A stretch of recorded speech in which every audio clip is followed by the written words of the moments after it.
Hi guys, this is the story of my entitled mother-in-law Susan, 59, female. I, 29, female, am now married to my husband Andrew, 30, male. Rewind to a few years back when Andrew and I first crossed paths. It was actually at the hospital where we both work. Yep. We're both in the healthcare biz. I'm a nurse and he's a pediatrician. Now, let me tell you, it wasn't all smooth sailing from the get-go. Andrew and I had to navigate through some choppy waters to make our relationship work. You see, dating a colleague isn't always a walk in the park. There were those moments of sneaky glances across the hospital corridors, stolen conversations during lunch breaks, and trying not to get caught by our superiors. Let's just say we weren't exactly supposed to be fraternizing on the job. But hey, love finds a way, right? After 2 years of secretly dating, well, not so secret to our close friends, Andrew popped the question, and boy, was I over the moon.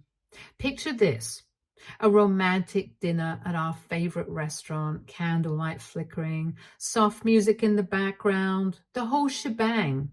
And then out of the blue, he gets down on one knee, producing the most beautiful ring I've ever laid eyes on. Of course, I said yes. Cue the happy tears and the flurry of phone calls to friends and family. Now, fast forward to the moving in phase. Let's just say it was a logistical puzzle trying to merge two separate lives into one cozy abode.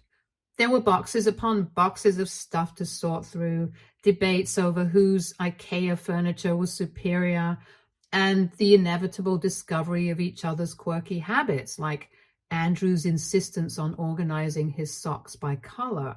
Yes, really. But despite the occasional bump in the road, we managed to create a home that was uniquely ours, a space filled with love, laughter, and the occasional friendly argument over whose turn it was to do the dishes. Now, let's talk about Susan. Where do I even begin? Susan is what you might call a classic helicopter parent. She's got a knack for hovering over every aspect of Andrew's life, making sure everything's just so. And let me tell you, her grip on him is tighter than a vice. From the moment Andrew was born, Susan's been there, guiding his every move like a puppeteer pulling the strings. And Andrew? Well, he's the epitome of the dutiful son, always eager to please his mama bear. Now, don't get me wrong, I'm all for close-knit family relationships, but sometimes Susan's brand of love can feel a tad suffocating, especially when you're on the receiving end of her overbearing tendencies. First off, she's got this uncanny knack for inserting herself into every decision Andrew makes, big or small.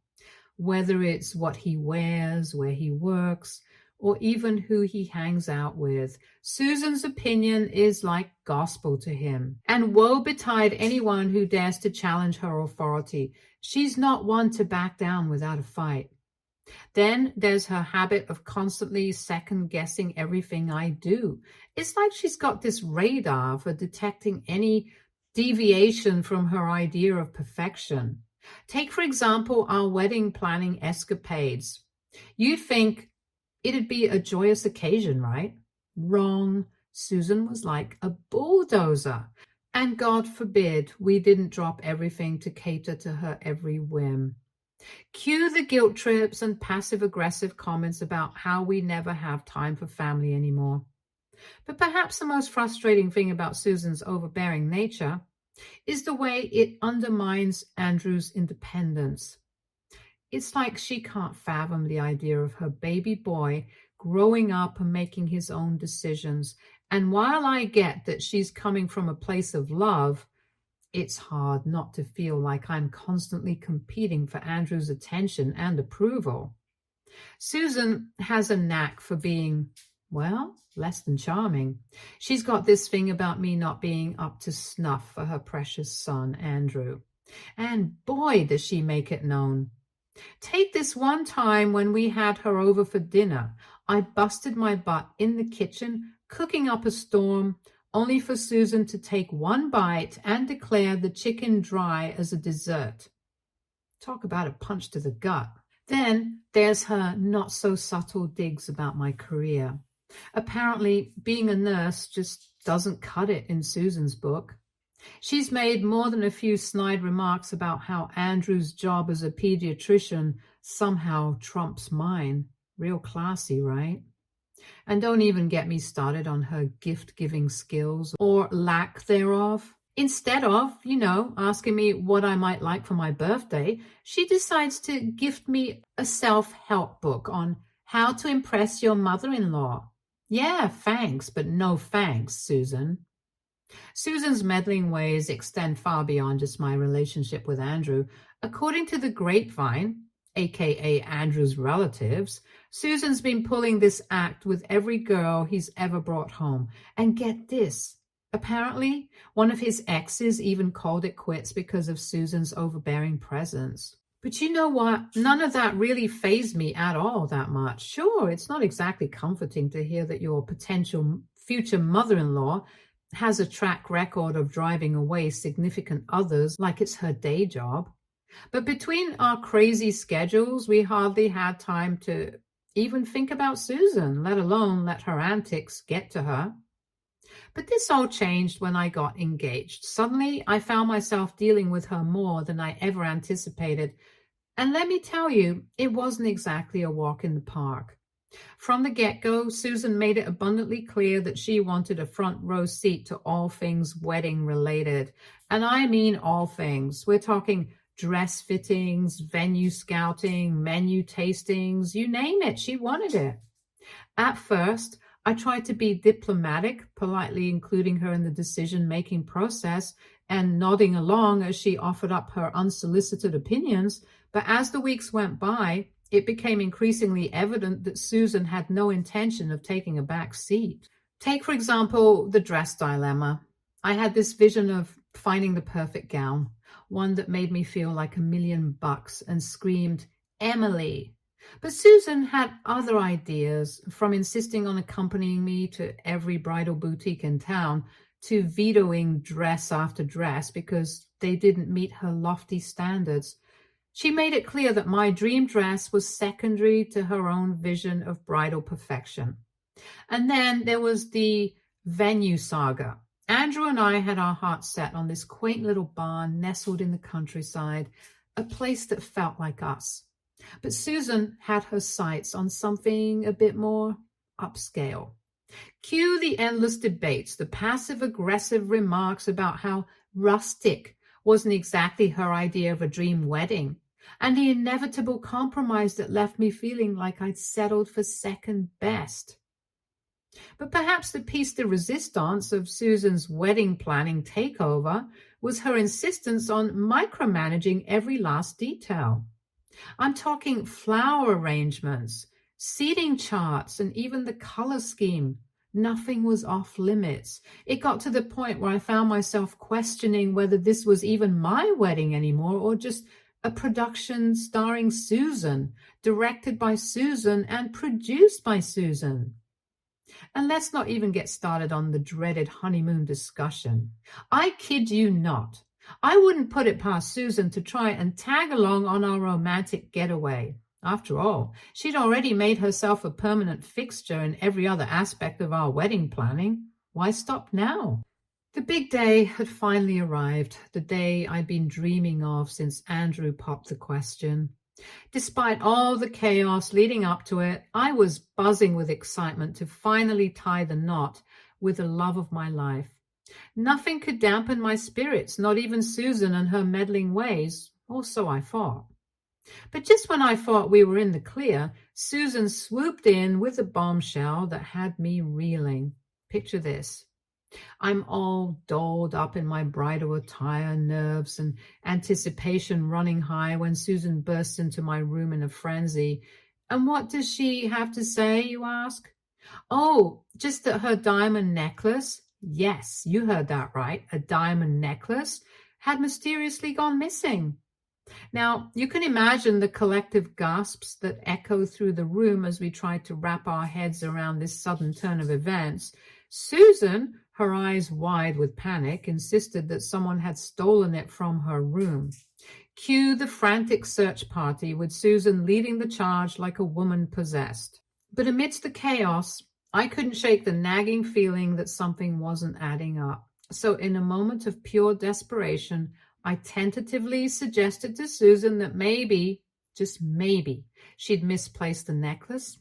I mean, it happens to the best of us, right? Well, let's just say Susan wasn't exactly thrilled with my hypothesis. She shot me this dagger-like glare and practically spat out the words, "I'm not a forgetful person, Emily." And just like that, any hope of diffusing the situation with a bit of rational thinking went straight out the window. So there we were, me trying to reassure Susan that everything would be fine, while simultaneously battling the sinking feeling in my gut that this was only the beginning of a wedding day disaster.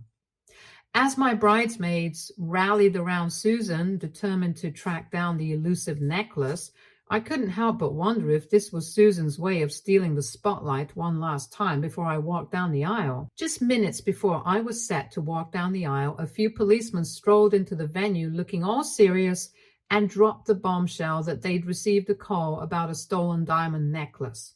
And guess who the culprit was? None other than my dear mother-in-law, Susan. I was floored, to say the least. I mean, who in their right mind calls the cops on their own son's wedding day? Talk about a major buzzkill.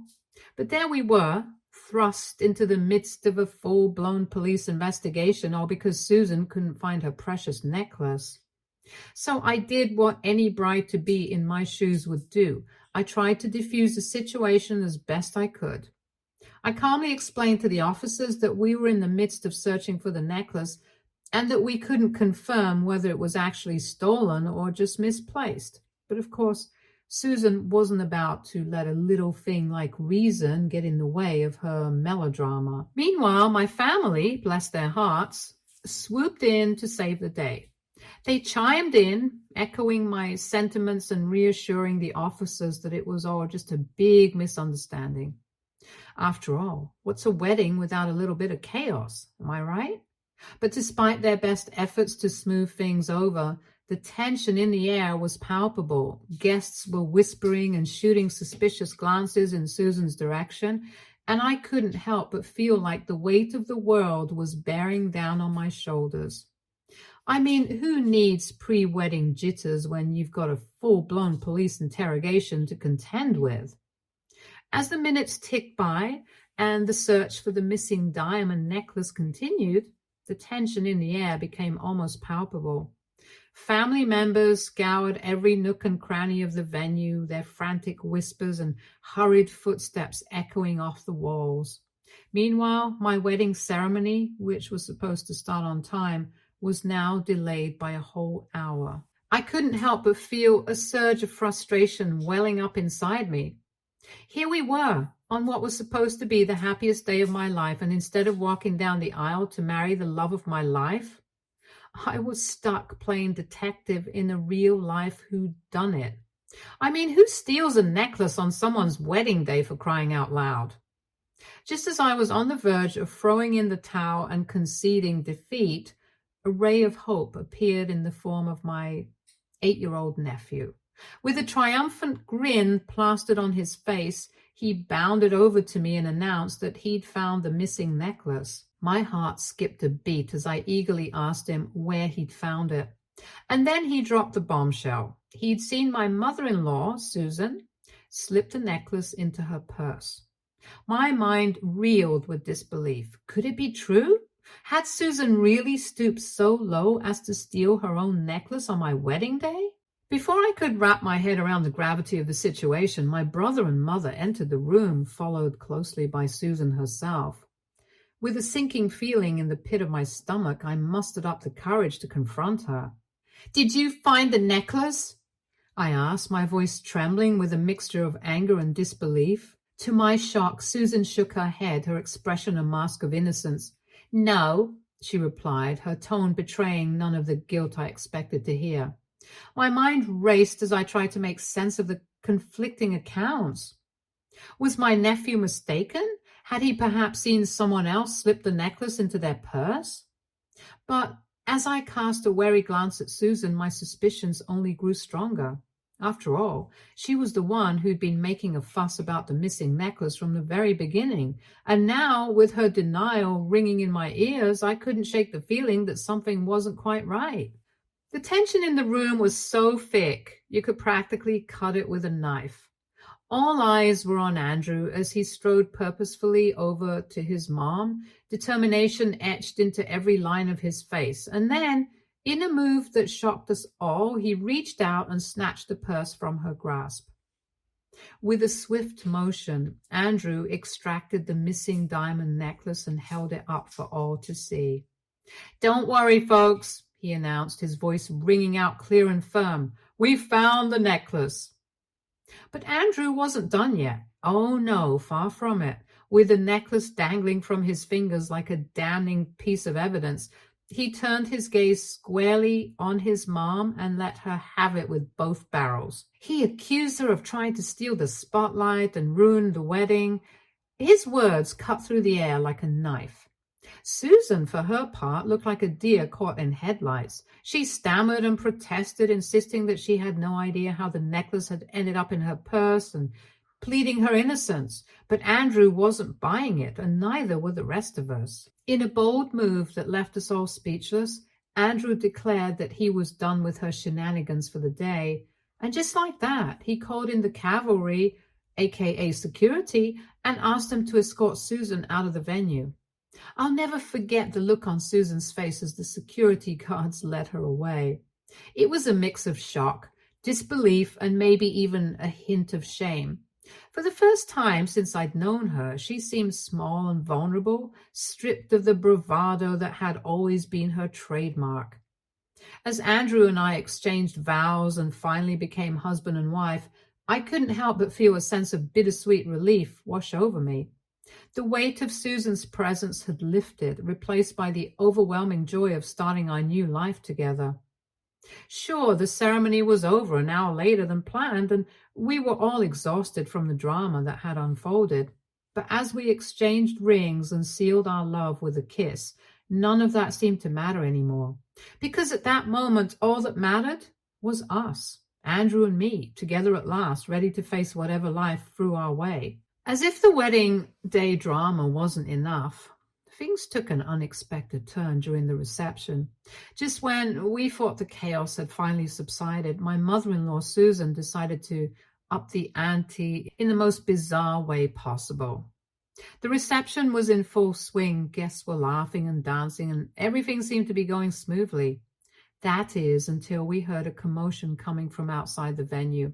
The staff informed us what happened, and we went to check my mother-in-law out. As it turns out, my 59-year-old mother-in-law was attempting to scale the wall of the venue in a desperate bid to crash the party. And as if that weren't enough, she ended up injuring her leg in the process. Needless to say, Andrew and I were both stunned and horrified by the sight before us. But being the caring son that he is, Andrew rushed to Susan's side to check on her.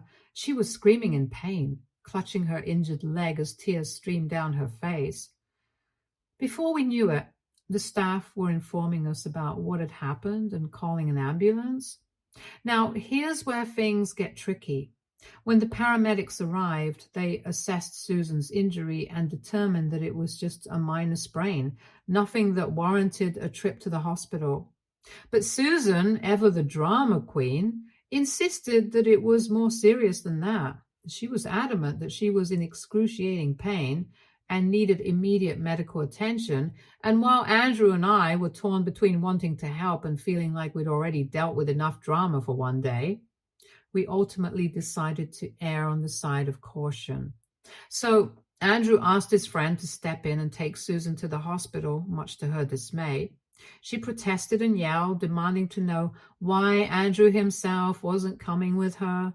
But Andrew stood firm, explaining that we needed to get back to the reception and that she'd be in good hands with his friend. And so Andrew and I returned to the festivities. But as the night wore on and the music filled the air, I couldn't shake the feeling that maybe we had been too harsh in our handling of the situation. I mean, sure, Susan's behavior had been completely out of line, But was kicking her out of the wedding and sending her off to the hospital really the right move? Shouldn't we have shown her more compassion even in the face of her outrageous antics? So AITA for kicking my mother-in-law out of the wedding and letting the best man take her to the hospital? Update 1. Hello everyone, thank you for your support. I have an update for you guys.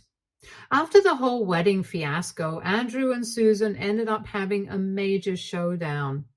Once Susan got dropped off at her house instead of coming back to the reception, let's just say she wasn't exactly thrilled about it. But hey, at least it put an end to her wedding crashing shenanigans, right? So fast forward to the next day, and Andrew and I rolled back to our apartment thinking the drama was finally behind us. But guess who was waiting for us outside? You got it, Susan. And let me tell you, she didn't look too pleased to see us. Before we could even open our mouths to say hello, Andrew cut right to the chase. Not now, Mom, he said, his voice tired and worn out. I'm really tired. But instead of backing off like any normal person would, Susan decided to push back. Oh, so now he didn't have time for his mother, she retorted, her tone dripping with passive aggressiveness. And just like that, we were thrust into yet another round of Susan's never-ending drama. We finally managed to wrangle ourselves inside the apartment, hoping for a moment's peace. But of course, Susan had other plans. She started yammering on, not even bothering to take a breath. I tried to give her the hint that now was not the time for a heart-to-heart, but she was having none of it. And just when I thought things couldn't possibly get any worse, Andrew reached his breaking point. He exploded, letting loose all the pent-up frustration and anger that had been simmering beneath the surface. If you love me so much, Mom, then why did you try to ruin my wedding? He shouted, his voice echoing off the walls of our tiny apartment. And then he hit her with a real gut punch. You knew damn well that Emily bent over backwards to make you happy. But it was never enough for you, he said, his words cutting like a knife. And just like that, the truth came spilling out, raw and unfiltered. Susan's refusal to own up to her actions only added fuel to the fire. She kept spouting excuses, claiming she had no idea how the necklace ended up in her purse, or that maybe she simply forgot. And to top it all off, she started shedding tears as if that would somehow erase everything that had happened. But Andrew wasn't buying any of it. He looked her straight in the eye and told her he was beyond disappointed in her behavior. He made it clear that it was going to take some serious time and effort for him to move past his betrayal. Finally, Andrew reached his breaking point, and with a heavy heart, he asked Susan to leave. At first, she dug in her heels, refusing to budge, but when she realized that neither Andrew nor I were about to back down, she reluctantly left, shooting us one last glare, before storming off and saying that we were going to regret this later. Update 2. So it's been a hot minute since my last update, and let me tell you, things have been eerily quiet on the Susan front. After Andrew and I gave her the boot, I was fully expecting her to blow up our phones or show up unannounced at our doorstep. But to my surprise, there wasn't a peep from her. Talk about a plot twist, am I right? We were starting to get a little worried, to be honest. I mean, love her or hate her, Susan was never one to shy away from drama. So when she suddenly went radio silent, it definitely raised a few eyebrows. But just when we thought the storm had finally blown over, guess who decided to make a grand entrance? Yup, you guessed it, Susan. And let me tell you, she had news, big news. Apparently, after everything that went down, she'd had an epiphany or something. She strolls into our house like she owns the place and drops the bombshell that she's moving to a living assisted facility. Now, I don't know about you, but I was completely floored by this revelation. I mean, here's the same woman who tried to scale a wall to crash our wedding, and now she's talking about moving to an assisted living facility? Talk about a 180-degree turn. Andrew, bless his heart, tries to talk some sense into her. He's all like, "What are you doing, Mom? You don't have to do this. We'll figure something out." But Susan, being Susan, insists that this is what's best for her. She goes on about how she'll have company and won't be all alone, yada, yada, yada. And just like that, she drops a bombshell that she's already leased out her house and she'll be moving out this weekend. I don't know about you, but I was reeling from the news. It felt like the ground had been pulled out from under us. Andrew, being the stand-up guy that he is, offers to drive her himself. But of course, Susan's got to go and play the guilt card, saying she doesn't want to be a burden or whatever. Classic Susan move, am I right? After she left, Andrew and I sat down and had a heart-to-heart. He admitted that he didn't quite buy Susan's whole story. So being the detective that I am, I reached out to a friend of Susan's who happened to be a realtor. And wouldn't you know it, she confirmed that Susan was indeed serious about this whole move. We were both feeling a mix of emotions, sadness, confusion, maybe even a hint of relief.